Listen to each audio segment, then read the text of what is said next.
जय श्री गुरुदेव, जय श्री कृष्णा। 11वां अध्याय। एक समय श्री वेद व्यास जी से नारद मुनि ने पूछा, हे व्यास जी, सब आश्रमों में गृहस्थ आश्रम श्रेष्ठ क्यों माना गया है? तब व्यास जी ने कहा, जैसे समस्त नदियाँ समुद्र में जाकर आश्रय पाती हैं और सब जीव माता का आश्रय पाकर जीवित रहते हैं, उसी प्रकार भिक्षुक, ब्रह्मचारी, सन्यासी, विद्यार्थी, गुरु पूजक तथा यात्री, ये 6 जीविका रहित होने पर भी ग्रस्तों का ही आश्रय पाते हैं। हे नारद, इस संबंध में मैं तुम्हें एक पुरातन इतिहास सुनाता हूँ, ध्यान पूर्वक सुनो। प्राचीन काल में उत्तानपाद राजा का उत्तम नाम का पुत्र अत्यंत बलवान तथा मदिरा पीने वाला था। राजा बनने पर उसने बहुला नाम वाली स्त्री से विवाह किया। राजा रानी दोनों स्नेहपूर्वक रहने लगे। एक दिन राजा ने वैश्य का नृत्य देखते हुए मदिरा पान किया, साथ ही अपनी स्त्री से मदिरा पीने का आग्रह किया, किंतु रानी ने उसका कहना नहीं माना। तब राजा ने क्रोधित होकर अपने सेवकों को निर्जन वन में रानी को छोड़ आने की आज्ञा दी। अनुचरों ने राजा की आज्ञा का पालन किया। इसके पश्चात राजा ने दूसरा विवाह नहीं किया और रानी के वियोग को सहन करते हुए प्रजा का पुत्र के समान पालन करने लगा। एक दिन एक ब्राह्मण ने राजा के समीप आकर निवेदन किया कि हे राजन, मेरी स्त्री का किसी ने अपहरण कर लिया है। इस कारण मैं अत्यंत दुखी हूँ, इसीलिए आप उसे तलाश करके मुझे प्राप्त कराने की व्यवस्था करें। राजा ने कहा कि महाराज, मुझे नहीं मालूम कि आपकी स्त्री को कौन, किधर और कहाँ ले गया है। इस स्थिति में उसे ढूंढकर मैं भला कहाँ से ला सकता हूँ। यह सुनकर ब्राह्मण बोला, राजन, 6ठा भाग प्राप्त करके आप प्रजा के रक्षक हैं। मेरी स्त्री अपने घर में सो रही थी, वहाँ से उसे कोई हर कर ले गया है, अतएव आपका कर्तव्य है कि आप उसे कहीं से भी ढूंढ कर लाएं। राजा ने कहा, हे विप्र, मैंने आपकी स्त्री को कभी देखा भी नहीं है और न ही मैं जानता हूँ कि वह कैसे रंग रूप की है, कैसे स्वभाव वाली है, तब भला मैं उसे कैसे खोज सकता हूँ। यह सुन ब्राह्मण बोला, यद्यपि मेरी स्त्री कर्कश स्वभाव की, कठोर वचन बोलने वाली, काले रंग की कुरूपा है, तथापि मैं उसकी निंदा नहीं करता, क्योंकि वह मेरी पत्नी अर्थात अर्धांगिनी है। यह सुनकर राजा ने कहा, जब तुम्हारी स्त्री ऐसी कुरूपा और क्रूर स्वभाव की है, तब तुम उसे प्राप्त करके क्या करोगे? उसके स्थान पर मैं तुम्हें अत्यंत सुंदर, शील स्वभाव की अन्य स्त्री लाकर दे सकता हूँ। ब्राह्मण कहने लगा, हे राजन, मेरी पत्नी मेरे धर्म कर्म की अर्धांगिनी है, अतः उसकी रक्षा करना मेरा परम धर्म है। जो पुरुष अपनी स्त्री की सुरक्षा नहीं करता, उसके वर्ण संकर संतान उत्पन्न होती है और उसके पितृ नरकवासी होते हैं। वैश्यागामी पुरुष का कल्याण कभी नहीं हो सकता है। ब्राह्मण के ऐसे वचन सुनकर राजा अपने शस्त्र लेकर रथ पर सवार होकर उस स्त्री को खोजने चल दिया। कुछ देर जाकर उसने एक आश्रम देखा, जिसमें एक महान तपस्वी कुशा के आसन पर विराजमान थे।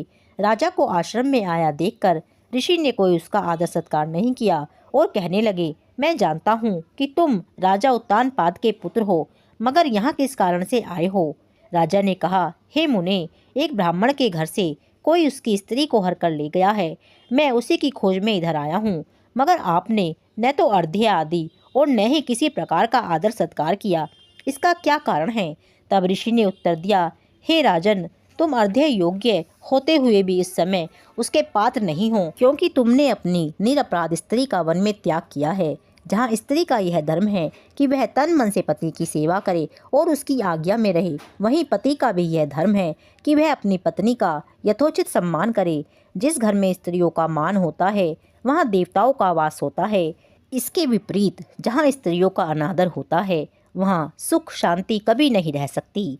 इतना सुन राजा लज्जित होकर पूछने लगा, भगवान, आप तो भूत भविष्य वर्तमान तीनों कालों को जानने वाले हैं, अतएव कृपा करके बताइए कि ब्राह्मण की स्त्री को हरकर कौन भला कहाँ पर ले गया है? तब ऋषि ने ध्यान धरकर कहा, राजन, अदिति का पुत्र वलाक नामक राक्षस उस ब्राह्मणे को हरकर उत्पलावर्त नामक वन में ले गया है, अतएव तुम उसको ढूंढकर ब्राह्मण का सहयोग कराओ। तत्पश्चात राजा मुनि को प्रणाम करके अपने रथ पर सवार होकर उस वन में जा पहुंचा। वहां जाकर राजा ने देखा कि एक स्त्री बिलफल खा रही है। ब्राह्मण ने जैसा बताया था, उसका रंग रूप देखकर राजा ने उसे पहचान लिया और कहा, हे कल्याणी, तुम कौन हो और इस वन में क्यों आई हो? तब ब्राह्मणी बोली, मैं अतिदात्र की पुत्री तथा विलास पुत्र की स्त्री हूँ। मैं अपने घर में सो रही थी कि वलाक नामक राक्षस अपहरण करके मुझे यहाँ ले आया है। यहाँ लाने के बाद उसने न तो मुझे किसी प्रकार का कष्ट दिया है और न ही मेरा सतीत्व नष्ट करने का प्रयत्न किया है। इतना होने पर भी अत्यंत दुखी हूँ। राजा ने पूछा, हे ब्राह्मणी, वह राक्षस कहाँ गया है? तब ब्राह्मणी ने बताया कि वह इस वन में अमुक स्थान पर गया है। तब ब्राह्मणी द्वारा बताए स्थान पर राजा गया तो राक्षस देखते ही राजा के चरणों में गिरकर बोला, राजन, मेरे लिए क्या आज्ञा है? तब राजा ने कहा, अरे निशाचर, तू ब्राह्मणी को हर कर क्यों लाया है? यदि तू इसके साथ विवाह करना चाहता है तो देख, यह अत्यंत कुरूपा है, और यदि तेरी खाने की इच्छा है तो वैसा कह।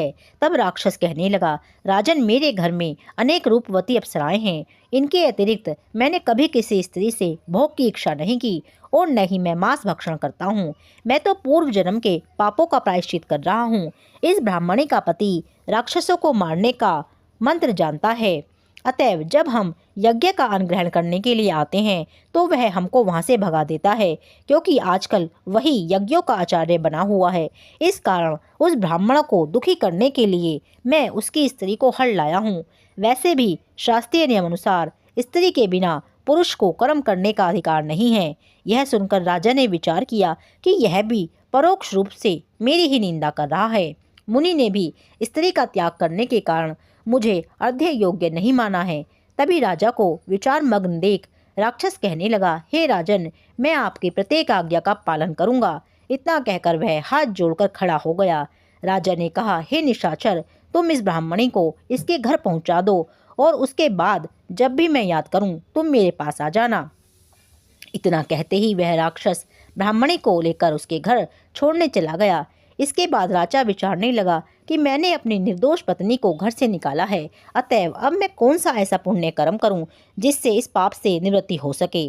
तब राजा ने पुनः उन्हीं मुनि के पास जाकर उनसे अपना कर्तव्य पूछा तो मुनि ने कहा, हे राजन, पुरुष के लिए स्त्री धर्म, अर्थ, काम और मोक्ष सभी कुछ देने वाली है।